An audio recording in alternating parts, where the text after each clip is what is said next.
Criminosos não recuam e Rio Grande do Norte tem a terceira noite seguida de violência. Brasil lidera ranking mundial de tentativas de golpes via WhatsApp. Governador do Distrito Federal, Ibanez Rocha, reassume o cargo e cita apagão geral na segurança no dia 8 de janeiro.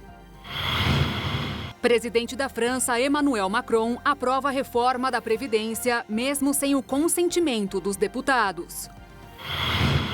Mercado financeiro respira aliviado com o empréstimo anunciado ao banco Credit Suisse. Estados Unidos divulgam imagens de drones sendo atingido por caças da Rússia. Gianni Infantino é eleito para um terceiro mandato no comando da FIFA e promete prêmios iguais para homens e mulheres. E as dicas para garantir vida longa aos animais de estimação. O Jornal das 22 já começou.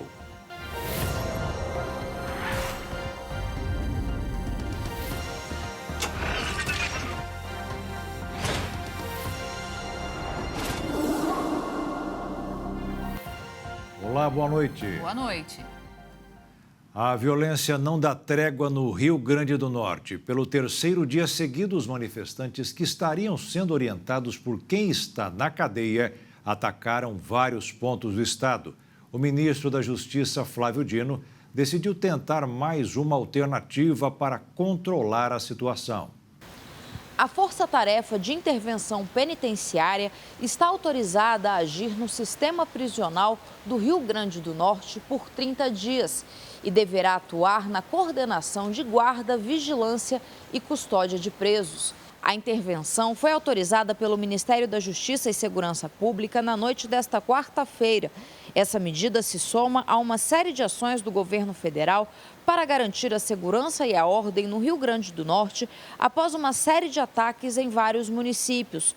Mais de 200 agentes da Força Nacional já foram autorizados a atuar no estado e pelo menos 100 profissionais da Força Especial de Segurança Pública já estão no Rio Grande do Norte. Mesmo assim, na madrugada desta quinta-feira, o estado registrou uma nova onda de ataques pela terceira madrugada seguida.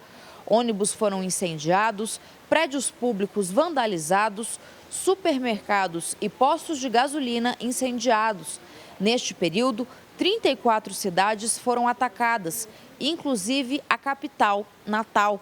Segundo o Ministério Público do Estado, os ataques têm sido coordenados por criminosos que têm exigido regalias dentro dos presídios. Eles pediram aparelhos de TV nas celas, por exemplo, mas não foram atendidos. Mais de 50 pessoas já foram presas.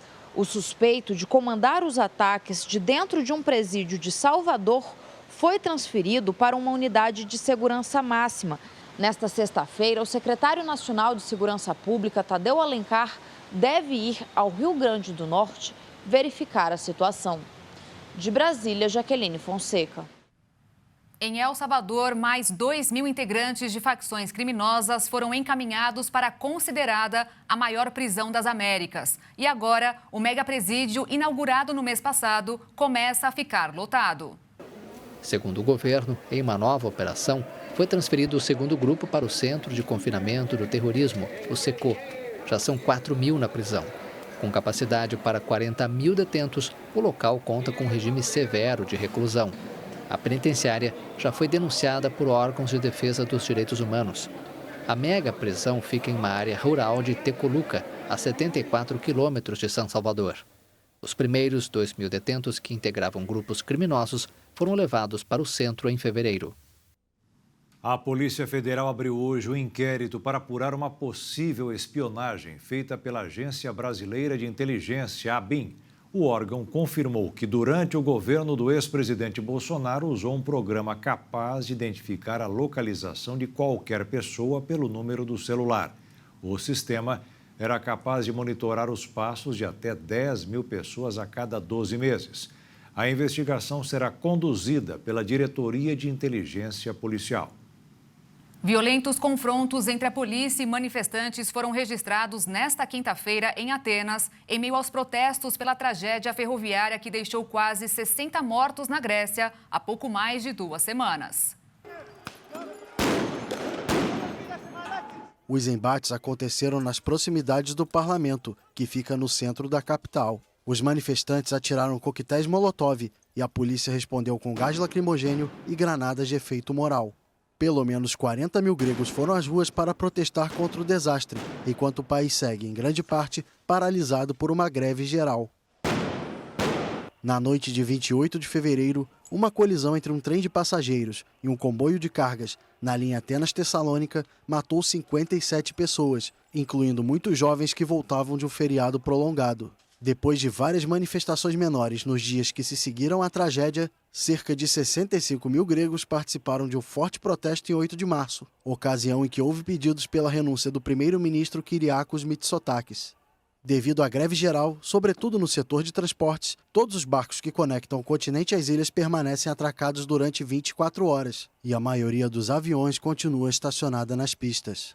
Segundo o governo grego, a circulação ferroviária não deverá ser retomada até 22 de março. Muitas escolas também estão fechadas e os estudantes participam em grande número da maior onda de protestos no país desde os anos da crise financeira. Um relatório mostrou que no ano passado o Brasil foi o país que mais sofreu tentativas de golpe via WhatsApp. Por meio de dados do spam e phishing, foi observado a distribuição de mensagens maliciosas através dos mensageiros e teve um aumento em 2022. Entre os aplicativos de mensagem, a maior parte dos envios se concentrou no WhatsApp da empresa Meta, com 82,71%. Na sequência, o Telegram, com 14,12%, e depois o Viber, com 3,17%. No mundo, o Brasil está na liderança de ataques de phishing por meio de WhatsApp, com mais de 76 mil bloqueios. Já no Telegram, quem assume o primeiro lugar é a Rússia, porém fica logo atrás em segundo. Sobre o perfil das vítimas, quem usa serviços de entrega de encomenda são os que mais sofrem golpes de phishing, representando 27,38% dos bloqueios registrados. Nesse caso, os golpistas enviam e-mails fingindo ser empresas de entrega e relatam problemas, enviando um link falso para coletar dados financeiros e pessoais. Para o setor de pesquisa e análise da Kaspersky, para a América Latina, o phishing é o golpe mais comum no Brasil, porque é muito fácil criá-lo com um baixo custo. Uma ameaça que se torna ainda mais eficaz devido à criatividade do cybercrime brasileiro, que consegue criar desculpas convincentes para suas artimanhas, mas destaca que a mensagem falsa ou phishing é apenas uma etapa inicial do golpe. Conseguir identificá-lo e bloqueá-lo significa impedir a conclusão do ataque, ou seja, isso significa evitar o roubo do seu dinheiro ou de fraudes usando seu nome classificado como roubo da identidade digital. Já empresas correm mais risco, pois um phishing pode roubar as credenciais de funcionários, o que permite que o criminoso acesse a rede para roubar dados confidenciais ou instalar um ransomware, que é um software de extorsão que pode bloquear o seu computador e depois exigir um resgate para desbloqueá-lo. Para evitar cair em golpes, os especialistas da Kaspersky recomendam abrir links só se com a certeza de quem está mandando, verificando por meio de outro canal caso ache o link suspeito, digitando manualmente e usando uma solução de segurança comprovada ao navegar pela internet. E nessa pesquisa, quem fez teve que ouvir muita besteira. E a conclusão, em 15 cidades brasileiras entrevistadas, foi que os moradores do Rio de Janeiro, Fortaleza e Brasília são os que mais falam palavrão no Brasil. Em média, são 8 por dia. Se de um lado Brasília e as capitais do Rio e Ceará falam mais palavras de baixo calão, a do Maranhão é a que menos fala. O são luisense fala em média apenas um palavrão. Para chegar a esses resultados, Uma plataforma internacional de idiomas consultou 1.600 pessoas de 15 cidades diferentes do país. Além disso, também ficou comprovado que os homens no Brasil xingam mais do que as mulheres e que os jovens entre 16 e 24 anos falam quase o dobro de palavrões do que aqueles acima dos 55 anos. Mas nem sempre as grosserias são direcionadas a alguém. O levantamento sugere que elas são ditas em momentos de excesso de raiva e autodepreciação, normalmente voltadas à própria pessoa. Além disso, quase 80% dos entrevistados disseram evitar o uso de palavras obscenas na frente de crianças, do próprio chefe ou à mesa de jantar. A grande maioria também se abstém dos palavrões na frente de pessoas idosas e de estranhos. No geral, os jovens costumam tolerar mais palavrões do que pessoas mais velhas. Apesar dos resultados, o Brasil está longe de ser o país mais desbocado do mundo. Nos Estados Unidos, por exemplo, o número médio de palavrões por dia é de cerca de 21. E veja a seguir, bancos suspendem empréstimo consignado aos aposentados e pensionistas por causa da baixa das taxas de juros. E ainda, presidente da França, Emmanuel Macron, aprova a reforma da Previdência, mesmo sem o consentimento dos deputados.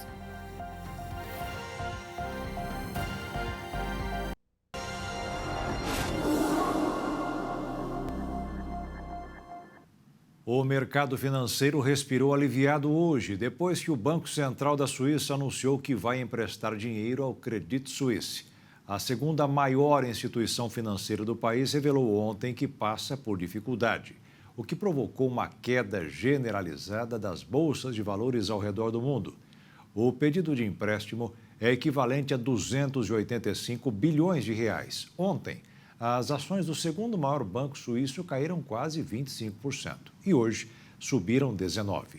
O anúncio do PIX do BC suíço saiu depois que o principal acionista do Credit, o Nacional da Arábia Saudita, disse que não vai aumentar o seu capital na sociedade. Se fizesse isso, assumiria maiores responsabilidades e os dirigentes árabes disseram que não têm a mínima intenção de ir além. O temor de quem mexe com dinheiro é de um contágio do que começou com 2 bancos dos Estados Unidos. Hoje, a presidente do Banco Central dos Estados Unidos, Janet Yellen, foi ao Senado norte-americano e tentou tranquilizar o mercado ao dizer que o sistema bancário do país é robusto. Mas pouco depois, 11 bancos anunciaram uma espécie de vaquinha de 30 bilhões de dólares para evitar a falência do First Republic Bank. No mercado financeiro estavam sob os holofotes a possibilidade de uma crise no setor bancário após o Banco Central da Suíça concordar em ajudar o Credit Suisse, além dos dados de trabalho norte-americano e a nova alta de juros da zona do euro. Motivos que fizeram o dólar fechar em queda nesta quinta-feira de 1,02%, cotado a R$ 5,23 na venda. Já a Bolsa de Valores fechou em alta de 0,74% aos 103.434 pontos. E o Banco Central Europeu tomou uma atitude hoje para reafirmar que mantém como foco principal combater a inflação que está caindo. Mesmo assim, subiu a taxa de juros da zona do euro pela 6ª vez consecutiva. Agora, o percentual varia de 3% a 3,75%, o que é o nível mais alto desde outubro de 2008. E na França, o maior problema hoje foi a mudança drástica que o presidente Emmanuel Macron fez na Previdência do país, sem esperar a decisão dos deputados. De manhã, o Senado aprovou o pacote tão criticado que prevê aumento no tempo de contribuição e na idade para se aposentar. A medida, que é alvo de constantes protestos nas ruas, deveria passar pelos deputados ainda hoje, mas o presidente francês não quis esperar. Com medo de não ter os votos suficientes, usou um artigo da Constituição do país que dá uma espécie de superpoder ao presidente. Ainda cabe recurso. A França é o país com uma das populações mais idosas da Europa. 24% dos habitantes recebem pensões ou aposentadorias. Por enquanto, resta o protesto aos mais jovens, como os garis, que fazem uma greve que já provocou o acúmulo de 8 toneladas de lixo nas ruas de Paris. E aqui no país, nosso Brasil, pelo menos 8 bancos anunciaram hoje que não vão mais conceder empréstimo consignado para aposentados e pensionistas do INSS. O Itaú e o Bradesco estão entre eles. A decisão aconteceu depois que o Conselho Nacional de Previdência Social decidiu que o teto de juros seria reduzido de 2,14% para 1,7% ao mês. A avaliação do mercado é que essas taxas tornam inviável a concessão do empréstimo. Um dos maiores sonhos da sociedade é ter ao menos um teto para morar. Com as dificuldades cotidianas, a procura por aluguéis tem disparado anualmente e, consequentemente, os preços, fazendo com que a procura por moradia seja em imóveis cada vez menores. A alta dos aluguéis pelo país tem feito com que a busca por lugares reduzidos tenham aumentado na mesma proporção. Só a cidade de São Paulo, em 2022, ganhou mais de 16.200 microapartamentos, ou seja, aqueles que têm até 30 metros quadrados. O número impressiona, já que representa quase 70% do total dos lançamentos na capital paulista. Os dados, que foram tirados de um índice que monitora os preços de aluguéis por todo o Brasil, ajudam a entender de maneira mais conclusiva o motivo pelo qual os apartamentos menores têm sido os mais procurados. Nos últimos 12 meses, morar de aluguel ficou em média 17% mais caro no país. Um exemplo disso foi no mês de fevereiro, onde o preço subiu mais de 1,61%. Para os pesquisadores, a tendência para os próximos meses é de desaceleração no setor. Ou seja, pode vir um certo alívio para quem paga o aluguel. Mas os pesquisadores ressaltam que a tendência de se morar em microapartamentos continuará subindo, o que não é muito bom para os próprios moradores. Isso porque, com dimensões tão reduzidas, muitas vezes os microapartamentos têm problemas que vão além de suas estruturas, como a falta de ventilação e privacidade caso divida com alguém. Além disso, viver em um apartamento de 30 metros quadrados ou menos significa abrir mão de comodidade e saber lidar com a falta de espaço. Em 2 dias de liberação para a entrega da declaração do Imposto de Renda 2023, a Receita Federal recebeu mais de 2 milhões. Ontem, primeiro dia, o número bateu recorde se comparado com o ano passado. São Paulo é o estado com mais declarações enviadas, seguido por Rio de Janeiro e Minas Gerais. Até o dia 31 de maio, prazo final de entrega, são esperados 39 milhões e meio de documentos. A opção de declaração pré-preenchida já foi liberada. Quem precisa e não declara vai ter que pagar multa mínima de R$ 165,74, que pode chegar a 20% do imposto devido no ano. O estado do Mato Grosso subiu para o 3º lugar no ranking mundial de produtores de soja. O levantamento foi feito pelo Instituto Mato Grossense de Economia Agropecuária. Segundo o levantamento do IMEA, a produção de soja no estado durante a safra 2023-2023 é estimada em 41.460.000 toneladas, desbancando a Argentina, atual 3ª colocada no ranking de produtores da matéria-prima do Departamento de Agricultura dos Estados Unidos. A safra do país sul-americano no mesmo período de comparação é estimada em 33 milhões de toneladas pela Agência dos Estados Unidos. Atualmente, os 3 maiores produtores globais de soja são Brasil, Estados Unidos e Argentina. Segundo previsões do órgão americano, a estimativa é que a soja brasileira alcance o patamar de 153 milhões de toneladas na safra atual, das quais 25% originam do Mato Grosso. Uma pesquisa do Instituto de Nutrição da Universidade do Estado do Rio de Janeiro comprovou que as embalagens de alimentos vendidos no país não têm informações suficientes para esclarecer o consumidor. O estudo constatou falhas e inconformidades nas listas dos ingredientes, o que impede, consequentemente, que o consumidor faça uma escolha segura de alimentos mais saudáveis.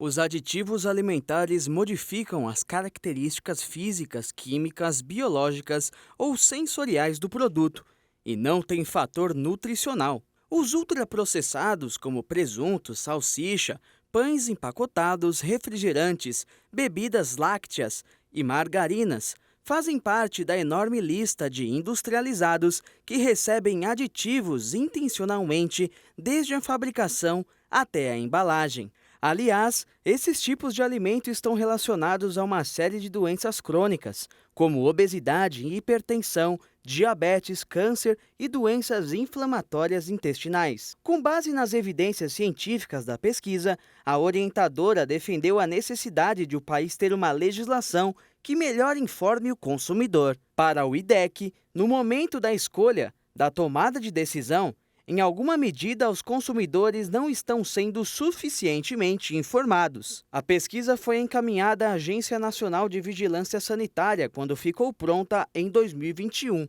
mas não houve diálogo. Agora, acredita que o assunto volte a ser discutido, inclusive com a participação da sociedade civil e de profissionais da saúde. Em nota, a Anvisa informou que considera importante o aprimoramento das regras para a declaração dos ingredientes utilizados nos alimentos, incluindo os aditivos alimentares, e que o tema está nas discussões sobre rotulagem geral, cuja regulamentação é harmonizada no Mercosul. O artigo sobre a pesquisa foi publicado em fevereiro deste ano na Revista de Saúde Pública, periódico científico editado pela Universidade de São Paulo.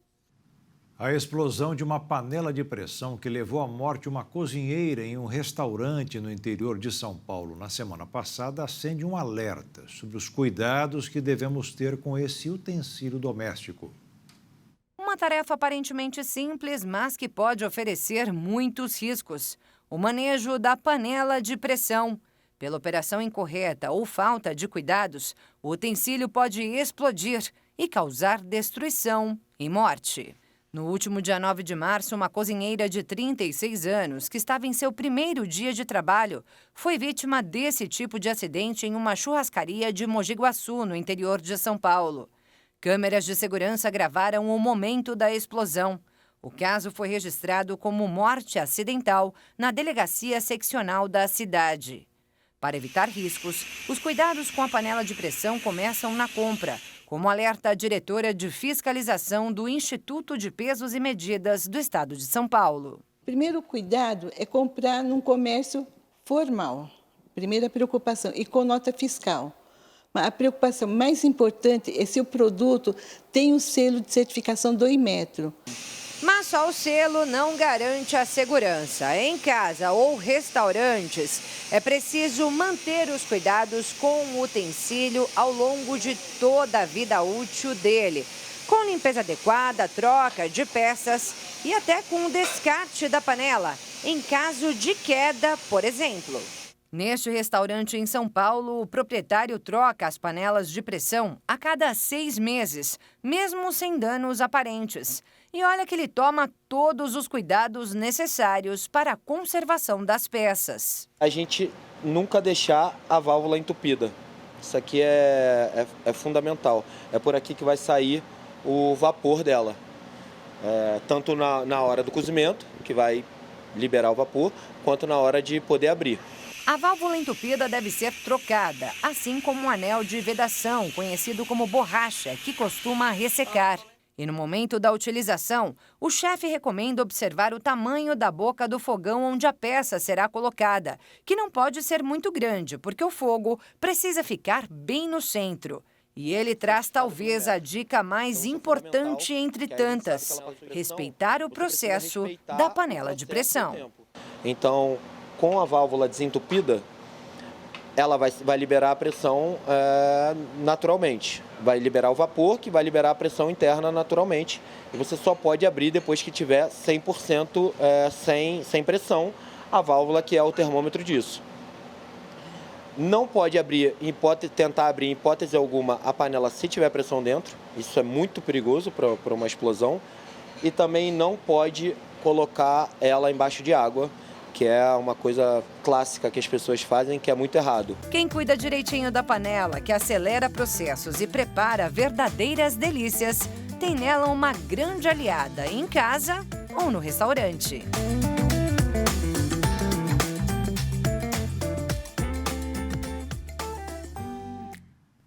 E veja a seguir, governador do Distrito Federal reassume o cargo e cita apagão geral na segurança no dia 8 de janeiro. E os Estados Unidos divulgam imagens de drones sendo atingido por caças da Rússia.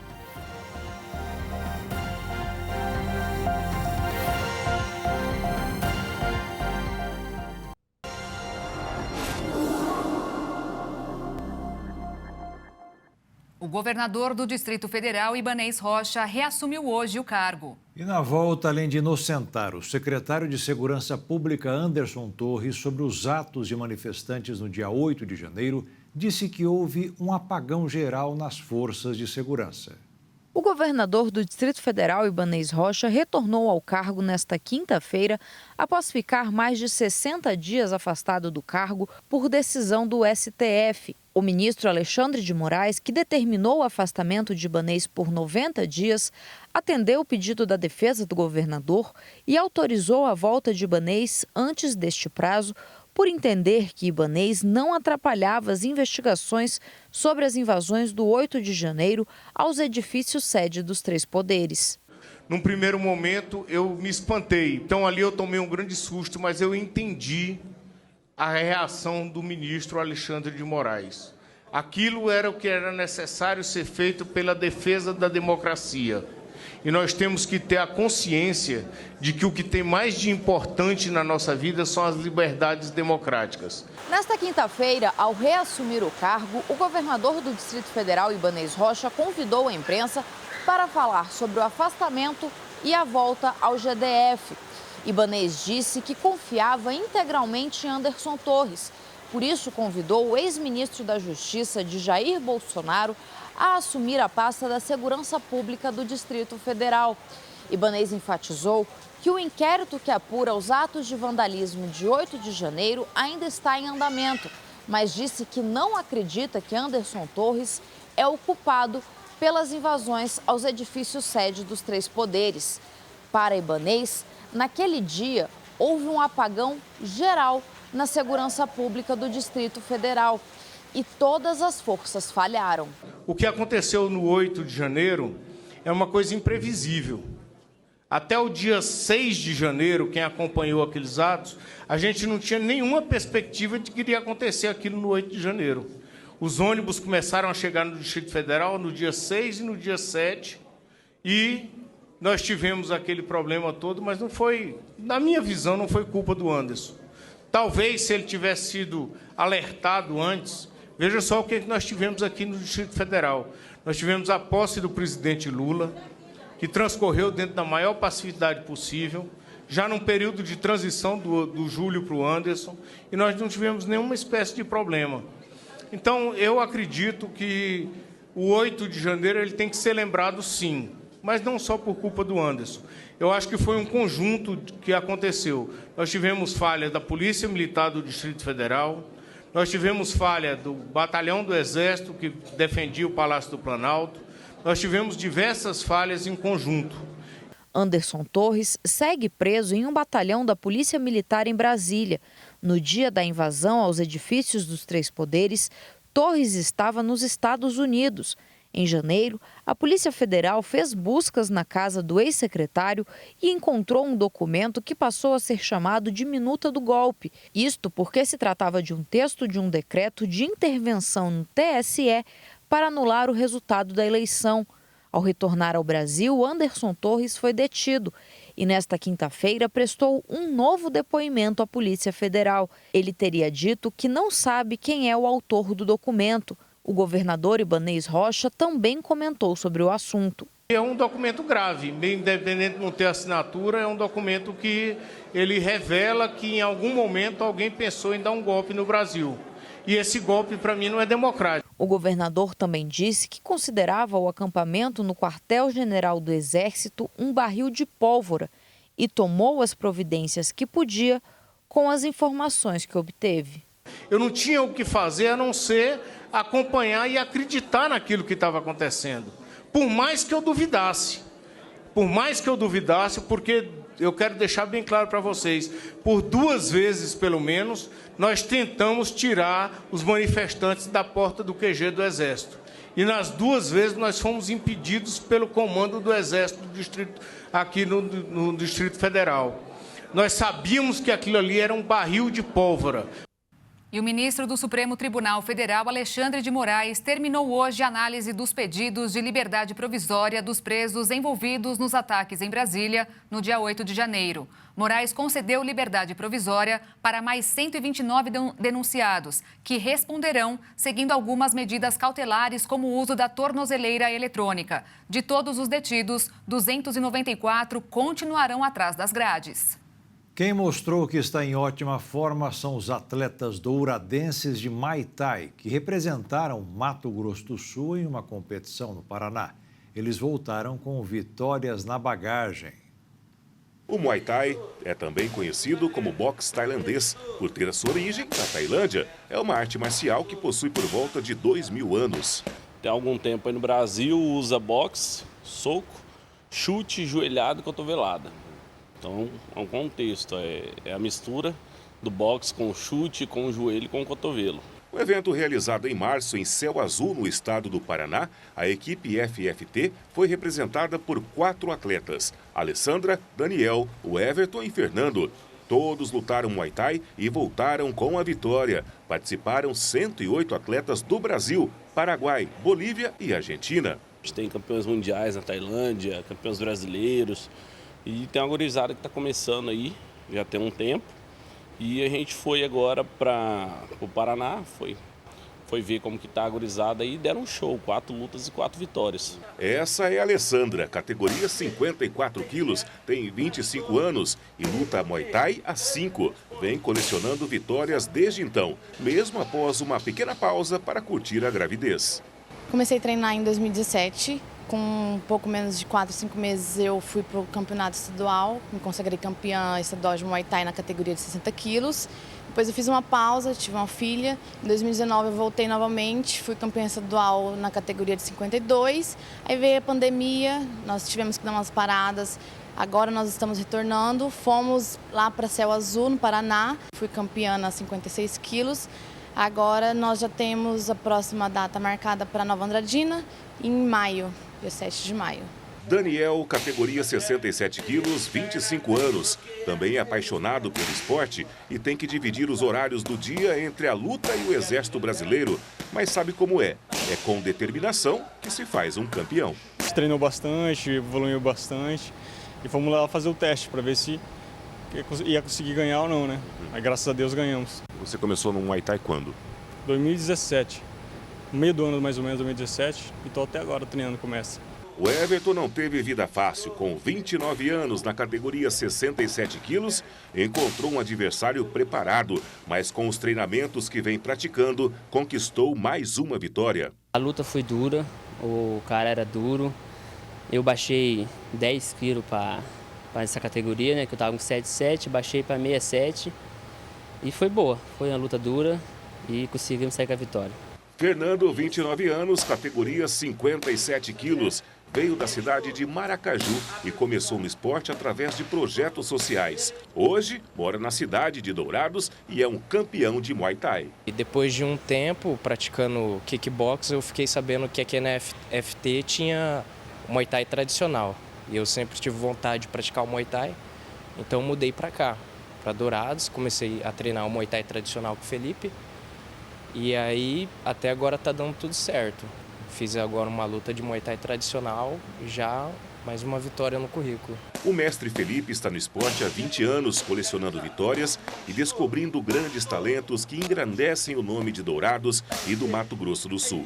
Também desenvolve um projeto social onde destina 15 vagas para crianças de até 12 anos em situação de vulnerabilidade. Os jovens atletas contam com acompanhamento psicológico e precisam estar frequentando a escola. Não é por acaso que, recentemente, ele foi eleito em uma votação dos melhores do ano como o melhor treinador de Muay Thai. Mas isso nós vamos mostrar em uma outra reportagem.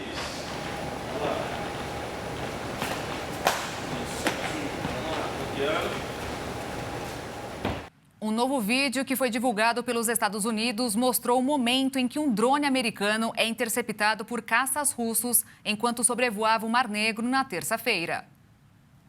Um vídeo divulgado pela Força Aérea dos Estados Unidos nesta quinta-feira mostra o momento em que 2 caças russos Su-27 interceptam um drone americano de modelo MQ-9 que sobrevoava o Mar Negro na última terça. Aeronaves russas passam 2 vezes por cima do dispositivo e pulverizam combustível, o que obriga Washington a derrubar o drone em águas internacionais. O incidente teria ocorrido no espaço aéreo em frente à cidade ucraniana de Odessa. De acordo com o general americano James Hacker, o equipamento realizava operações de rotina no espaço aéreo internacional e foi alvo de uma interceptação imprudente e pouco profissional. O governo russo, por sua vez, reconhece que enviou os caças para interceptar o drone, mas nega ser o responsável pela queda. Moscou também disse que vai reagir proporcionalmente às futuras provocações americanas. E a seguir, Gianni Infantino é eleito para um 3º mandato no comando da FIFA e promete prêmios iguais para homens e mulheres. E veja também dicas para garantir vida longa ao melhor amigo do homem.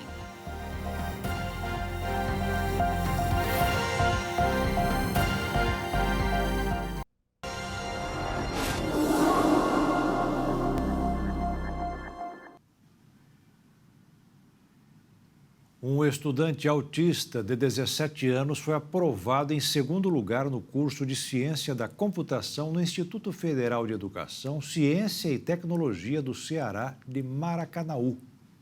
O jovem Nicolas Gabriel Santana Silva foi diagnosticado com autismo aos 6 anos de idade. Desde o início de sua vida escolar, ele teve que superar desafios e, mais do que nunca, ser perseverante. Para o jovem, cursar Ciências da Computação em uma das melhores instituições federais do estado é uma maneira de aprimorar o conhecimento na área da tecnologia. Paixão que não foi criada do dia para a noite. Desde sua infância, Nicolas é vidrado em tecnologia e até concluiu um curso técnico na área durante sua adolescência. Muito de seu sucesso tem relação com a sua família. Em toda a sua trajetória, o jovem teve uma incentivadora e motivadora nos momentos em que ele mais precisava. Sua mãe, Marinalva Silva. Ela foi uma das responsáveis em manter o filho na escola, mesmo quando os professores e coordenadores instruíram a tirá-lo da instituição em que ele cursou o ensino fundamental. Com o tempo, o esforço do jovem em permanecer estudando mesmo quando sofria alguma crise impressionou os familiares e docentes da escola. Agora o jovem está ansioso e mais motivado do que nunca para dar início à vida universitária, no lugar em que sempre sonhou. O Ministério Público Federal suspendeu um concurso para a contratação de um professor na Universidade Federal de Minas Gerais. O problema é que o primeiro colocado foi a mesma pessoa responsável pela formulação das provas. Alguns dias antes da realização do exame, ele, que era temporário, se desligou e logo depois fez inscrição para participar do concurso. O Ministério Público achou que isso não está certo. Sem oposição, o suíço-italiano Gianni Infantino foi reeleito hoje para um 3º mandato de 4 anos como presidente da FIFA. E ele prometeu igualdade de direitos entre os homens e mulheres no campo de futebol. O candidato único recebeu os 211 votos dos representantes das federações que foram ao congresso realizado em Kigali, a capital de Ruanda. Infantino foi escolhido pela primeira vez em 2016 para suceder Joseph Blatter, que patrocinou um dos maiores escândalos da história do futebol mundial, o FIFA Gate. E a intenção dele é disputar em 2027 um 4º mandato no comando da entidade máxima do futebol. Durante a sua passagem, já promoveu algumas mudanças, como o VAR, e aumentou para 48 o número de seleções em uma Copa do Mundo. Mas nesta quinta-feira, a grande novidade foi a equiparação entre jogadores e jogadoras. Na edição deste ano, a premiação do Mundial Feminino terá um aumento de 300%, mas nas próximas edições, tanto homens como mulheres terão direito ao mesmo valor pelas conquistas. Gianni Infantino aproveitou a oportunidade para expressar seu descontentamento com as emissoras de televisão do mundo inteiro, que oferecem muito pouco pelos direitos de transmissão da competição feminina. Após a Justiça espanhola abrir um processo contra o Barcelona por uma suspeita de corrupção, a Federação de Futebol do país acatou a denúncia e abriu uma investigação sobre o caso. O processo pode fazer com que o clube seja rebaixado, além de perder todos os títulos que conquistou entre 2001 e 2018. O Juizado de Instrução 1 de Barcelona admitiu a abertura de processo para a denúncia contra o clube, o ex-vice-presidente do Comitê de Arbitragem José Maria Henriques Negreira e a empresa Dasnil 95, todos envolvidos no caso Negreira, por crime de corrupção entre particularidades no domínio esportivo, administração desleal e falsificação de documento comercial. Os promotores alegam que, sob um acordo secreto e em troca por dinheiro, Negreira privilegiou o Barcelona em decisões tomadas pelos árbitros nos jogos disputados pelo clube, assim como nos resultados das competições. Segundo apurado inicialmente, o crime durou cerca de 17 anos, entre 2001 e 2018, e envolveu 1.400.000 euros, cerca de 7.800.000 reais. Em comunicado, a Federação Espanhola afirmou que tem colaborado com a investigação. Além disso, ela também reportou o envio à UEFA de documentos pertencentes ao Departamento de Integridade da organização. Conforme o levantamento das informações forem feitos e caso o clube catalão seja julgado, o Barcelona terá uma dura batalha pela frente. Além de multas milionárias que poderão surgir, o clube perderia todos os títulos conquistados nos últimos 17 anos. Sendo assim, além dos inúmeros títulos nacionais, o clube perderia 4 da Liga dos Campeões, o de 2006, 2009, 2011 e 2015, e títulos mundiais. Além do mais, o clube receberia uma punição da UEFA e não disputaria o torneio continental mais importante do mundo. O motivo é que a instituição de futebol europeia não aceita clubes que estejam envolvidos em manipulação de resultados.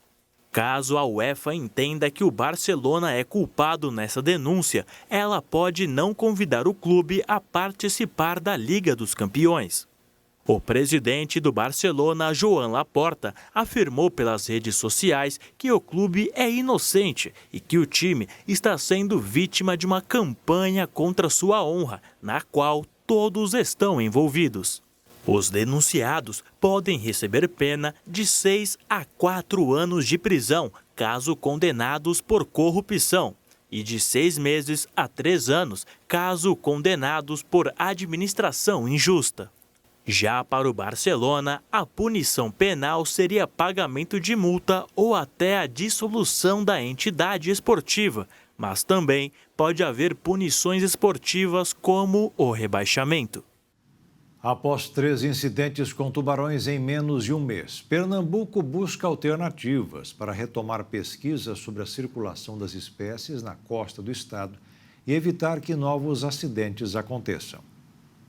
O ponto de partida foi após a recuperação de vínculo com universidades depois de 8 anos de suspensão. Dados do Centro de Monitoramento de Incidentes com Tubarões mostraram que desde 1992, Pernambuco registrou 77 incidentes com tubarões. Do total, 26 resultaram em mortes. Recife e Jaboatão dos Guararapes lideram com 27 ataques cada uma ao longo dos últimos 31 anos. O estudo do Megamar prevê a instalação de cerca de 10 receptores acústicos na área das praias que serão estudadas, além de outros 10 nas raias da região metropolitana do Recife. As pesquisas ainda incluem 24 expedições para a captura e marcação de tubarões das espécies tigre, cabeça-chata e galha preta, além da aplicação de 30 receptores acústicos e 32 ações de educação ambiental entre palestras, exposições e campanhas com banhistas. Os especialistas afirmaram que os motivos para os ataques podem ser diversos, mas entre eles estão a turbidez da água e a presença de dejetos orgânicos que atrapalham a visibilidade das espécies marinhas na água. Lembrando que os seres humanos não são presa dos tubarões. O alvo desses animais são peixes menores, mas com a água turva, os tubarões se aproximam e confundem os humanos com suas presas. E o Jornal das 22 termina aqui. Obrigada pela sua companhia nesta quinta-feira. Um ótimo fim de noite para você e nós te esperamos amanhã. Boa noite, fique na paz. Tchau.